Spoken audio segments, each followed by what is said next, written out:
ಎಲ್ಲರೂ ತಿಳಿದಿರೋಂಥ ವಿಷಯ. ಅದರಲ್ಲೂ ಸಹ ಅವರ ಚಿಂತನೆ ನಮಗೆಲ್ಲರಿಗೂ ಆದರ್ಶವಾಗಿದೆ.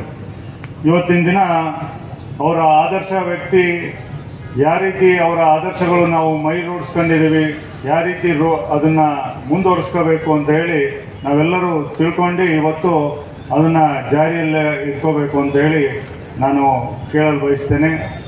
ಅದೇ ರೀತಿ ನಮ್ಮ ಪ್ರಾಸ್ತಾವಿಕ ನುಡಿಯಲ್ಲಿ ಹೇಳಿದರು, ಅಂಬೇಡ್ಕರ್ ಅವರು ನ್ಯಾಯಶಾಸ್ತ್ರಜ್ಞರಾಗಿದ್ದರು, ಅರ್ಥಶಾಸ್ತ್ರಜ್ಞರಾಗಿದ್ದರು, ಸಮಾಜ ಸುಧಾಕರಾಗಿದ್ದರು. ಮತ್ತು ಈ ಸಮಾಜಕ್ಕೆ ನೀಡಿದಂಥ ಕೊಡುಗೆಗಳು ಭಾಳ. ಅದರಲ್ಲೂ ಸಹ ನಾವು ಏನು ಈ ಡಿಸೆಂಬರ್ 6ನೇ ತಾರೀಕು ಅವರ ಒಂದು 68ನೇ ಪುಣ್ಯ ತಿಥಿಯನ್ನು ಇವತ್ತು ಪರಿನಿರ್ವಾಣ ಜೀವನವಾಗಿ ನಾವು ಇವತ್ತು ಆಚರಿಸ್ತಾ ಇದ್ದೀವಿ. ಬೌದ್ಧ ಧರ್ಮದಲ್ಲಿ ಪರಿನಿರ್ವಾಣ ಎಂದರೆ ತೀರಿ ಹೋದ ದಿವಸ, ಅಂದರೆ ಅವರ ಜೀವಿತಾವಧಿಯಲ್ಲಿ ನಿರ್ವಾಣವನ್ನು ಪಡೆದವರು